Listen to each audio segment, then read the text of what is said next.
প্রিয় শিক্ষার্থী, সবাইকে আন্তরিক অভিনন্দন এবং শুভেচ্ছা।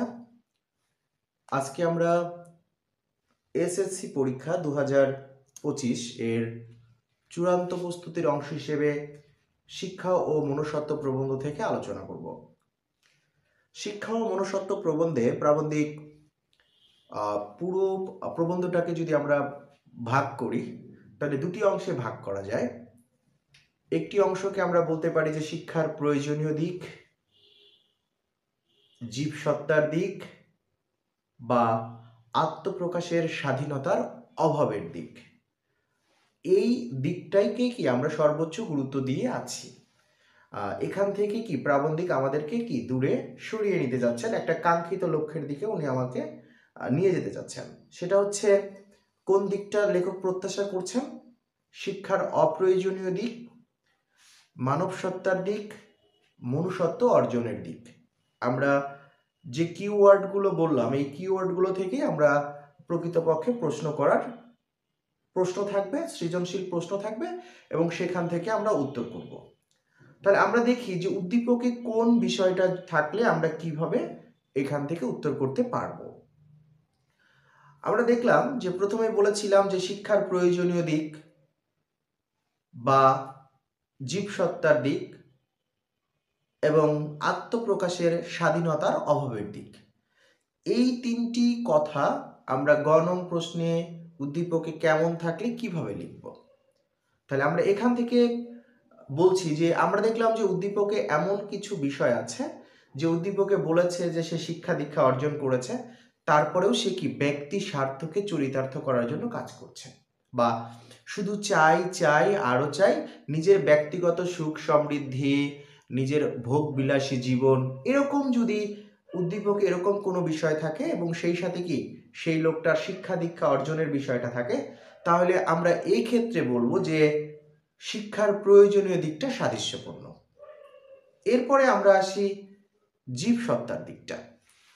জীবসত্তার দিকটা উদ্দীপকে কি থাকলে আমরা এটা লিখবো? হ্যাঁ, সবকিছু আগের মতোই থাকবে, শুধু উদ্দীপকে যদি বলা হয় যে তার শিক্ষা দীক্ষার বিষয়টা যদি অনুপস্থিত থাকে, চাই চাই আরো চাই, ব্যক্তি স্বার্থ নিয়ে কাজ করছে, নিজেরটা ছাড়া সে অন্যেরটা বোঝে না, সীমাহীন পাওয়ার লোভ তার মধ্যে কাজ করছে, এরকম যদি কথা বলে, শিক্ষাটা উদ্দীপকে অনুপস্থিত, তাহলে আমরা বলবো এটা জীবসত্তার দিকটা সাদৃশ্যপূর্ণ।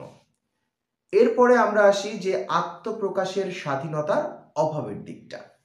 তো আত্মপ্রকাশের স্বাধীনতার অভাবের দিকটা এই প্রবন্ধে কিভাবে আছে যে প্রাবন্ধিক বলেছে যে চিন্তার স্বাধীনতা, বুদ্ধির স্বাধীনতা, আত্মপ্রকাশের স্বাধীনতা যেখানে নেই সেখানে মুক্তি নেই। তার মানে শিক্ষার দ্বারা আমাদের মধ্যে কি হবে? নিজের আত্মপ্রকাশের বা আত্মার যে দাবি রয়েছে সেটা রক্ষা করতে হবে। আমাকে নিজেকে প্রকাশ করতে হবে।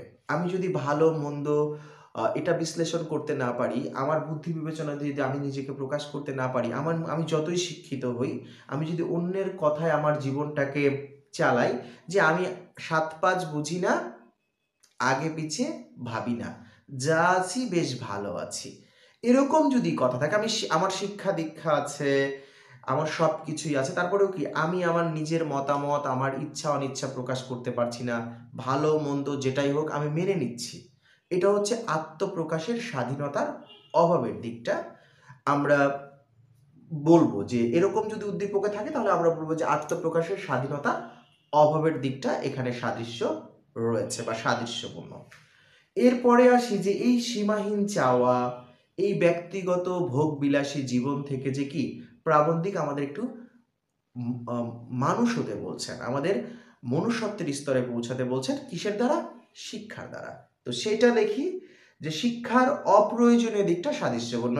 উদ্দীপকের প্রথমের মতোই যদি উদ্দীপকে এরকম থাকে যে তিনি শিক্ষিত, শিক্ষা দীক্ষা অর্জন করেছেন, অন্যের কল্যাণে নিজের জীবনকে উৎসর্গ করছেন, ব্যক্তিগত সুখ সমৃদ্ধিকে তিনি অতটা গুরুত্ব দিচ্ছেন না, অন্যের কল্যাণেই কি নিজের জীবন বিসর্জন দিয়েছেন, তাহলে আমরা বলবো শিক্ষার অপ্রয়োজনীয় দিকটা সাদৃশ্যপূর্ণ। এরপরে আমি বলেছিলাম যে মানব সত্তা বা মনুষ্যত্ব অর্জনের দিকটা, এটা কি? হ্যাঁ, শিক্ষার অপ্রয়োজনীয় দিকের মতোই, কিন্তু ওইখানে শিক্ষার কথাটা থাকলো না। থাকলো যে সে অন্যের কল্যাণে কাজ করছে, অন্যের জন্য নিজের জীবন বিসর্জন দিচ্ছে, নিজের চিন্তা সে করছে না ওভাবে, অন্যের উপকার করার মাধ্যমেই বা অন্যের কল্যাণে জীবন উৎসর্গ করার মাধ্যমেই সে সুখ লাভের চেষ্টা করছে। এরকম যদি থাকে তাহলে আমরা সেখানে শুধু বলবো যে মানব সত্তার দিক বা মনুষ্যত্ব অর্জনের দিক